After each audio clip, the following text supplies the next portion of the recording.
A kind of magic seemed to emanate from that lugubrious book.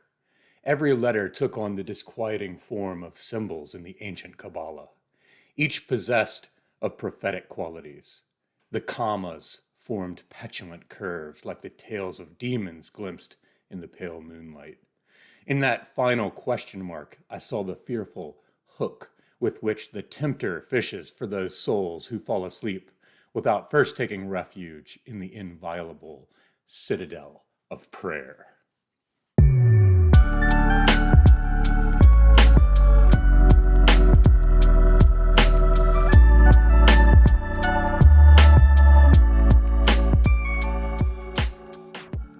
Hey everybody, thank you so much for watching Leaf by Leaf. Today I get to talk about The Mandarin by Portuguese writer Eça de Queirós and translated by highly decorated and renowned translator from the Portuguese, Margaret Jull Costa, out in this wonderful paperback from Daedalus Books. Eça de Queirós is a canonical figure in Portuguese literature and is typically linked in the realist tradition of Tolstoy and Balzac, among others, Dickens. Yet Zola said that de Queiroz was better than Flaubert. Bioy Casares and Borges agreed that he was better than Flaubert and said that everything de Queiroz wrote was great and they wished there was more work published in his lifetime. They also said that he was superior to all of his supposed literary masters. And Harold Bloom even included him in his democratic age of his Western canon. But as works like The Mandarin make clear, Eça de Queirós isn't just a realist. That pigeonholes him too much. The Mandarin itself is also in the fantastic tradition and links itself back to the Arabian Nights and with Gogol. And yes, Borges, looking forward. As Jull Costa says in her introduction, the truth is that Eça was far too interesting an author to be pigeonholed as a realist or naturalist, a writer of fantasies, a romantic, or whatever. Such an illustrious name then, such a giant figure in a national literature deserves to be paired with an equal translator. And Margaret Jull Costa couldn't be a better choice. She has been responsible for making Javier Marias available to me, for making some of Pessoa available, Saramago, and even down in Brazil, Machado de Assis. But she's translated much more than just those figures. And Daedalus Books has put out all of Eça de Queirós' major fiction in translation from Margaret Jull Costa. So you get that continuity of voice and style. Published in 1880, The Mandarin has been cited as everything from a short story to a novella to a novel. In terms of short fiction, it's probably Queiroz' best work, and I think it's probably the best introduction to his work if you're new to him like I was. This story most likely takes its inspiration from Chateaubriand, who in 1802 coined what is now called the Mandarin paradox. He says, if you could wish for a Mandarin in China to die so that you could inherit his fortunes in Europe without the possibility of anyone ever finding out, would you do it? So, taking this philosophical problem literally, Queiroz fuses his realism and fantasy to depict what happens with a character, an everyman character, who says yes to the question in that paradox. Queiroz is notably, or was notably, a part of a group of intellectuals who sought revolution in society and in the arts. And thus, the resulting tale of the Mandarin, as with so much of his other works, can be taken as parable, satire, allegory, but above all, it isn't limited to these things, to these teleological or functional means to an end. They are told with the depth and texture and prose of a great writer, worthy to be grouped with the Tolstoys and the Balzacs and the Dickenses. The two writers that most often came to my mind, however, on my first reading of the Mandarin were Borges and the Voltaire of Candide. Our first person narrator is Teodoro, who is a Portuguese citizen there in what's clearly Lisbon, according to other sources that know better than I. And he lives this sort of middling and drab life as a scribe for the Ministry of Education. Happiness would arrive one day, and to hasten its arrival, I did everything that a good Portuguese and a constitutionalist could do. I prayed every night to Our Lady of Sorrows and bought lottery tickets, the cheapest available.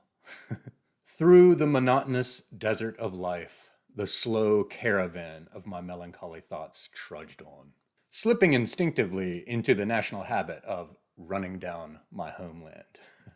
So I think there's some characteristics that especially people who either are Portuguese or well acquainted with the Portuguese character will really connect with and probably find pretty amusing. But this is to give you a sense that Teodoro is very much the everyman.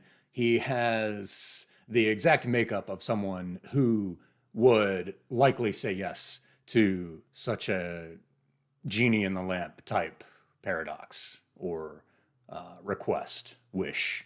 He is a budding Bartleby who makes so little money that he really only has one real recourse to pleasure.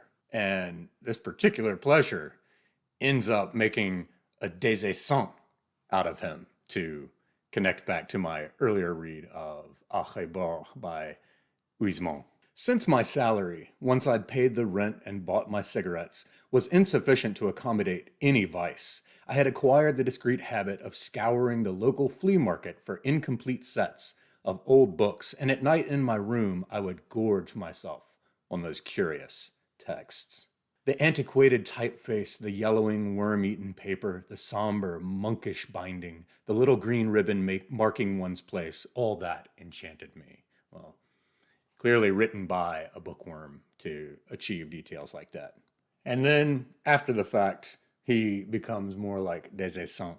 The magnificence of my living quarters will be familiar to most readers from the indiscreet engravings published in the magazine Illustration Française. My bed became famous throughout Europe for its wildly exuberant design, with its carved bedstead covered in gold leaf and its curtains made from rare black brocade, on the folds of which I had had erotic verses from Catullus embroidered in pearls. A special lamp lit the interior of the bed with the lovely, milky brilliance of summer moonlight. When he is presented through one of these antiquated books that he picks up at the flea market, when he gets this proposition of the Mandarin paradox, he is to ring a bell that appears at his bedside table if he answers yes. And when he rings this bell, Eça de Queirós rises to the heights of Miltonic prose to meet this pivotal moment. It seemed to me that somewhere in the darkness a huge bell, its mouth as vast as the sky itself, tolled across the entire universe in a fearful tone that must surely have woken drowsing suns and portly planets humming on their axes. But like I said, de Queirós isn't just tossing out a quick little moral fable for us. This has very much novelistic texture. And so he captures all the nuances of Teodoro's transition from a pretty average Joe or average Jose, all the way from those rags to his ill-gotten riches, and his grappling with how this all changes him psychologically. I know my Christian duty. If that man had led me one moonlit night to the summit of a mountain in Palestine, shown me the sleeping cities, peoples and empires, and then said to me somberly, "Kill the Mandarin, and everything you see on hill and dale will be yours," I would have pointed to the starry heights and, following a famous example, said to him, "My kingdom is not of this world." So that's his first sort of protest, like, no, this is wrong. Then there's that middle ground where he starts to transition. And this is sort of his last gasp of reasoning before abandoning himself to the intoxication of having these riches and what it could mean for his middling life. What use were those millions if, in the end, all they brought me day after day was the painful confirmation of the vileness of the human condition? If, with the shock of all that gold, the moral beauty of the universe vanished before my eyes?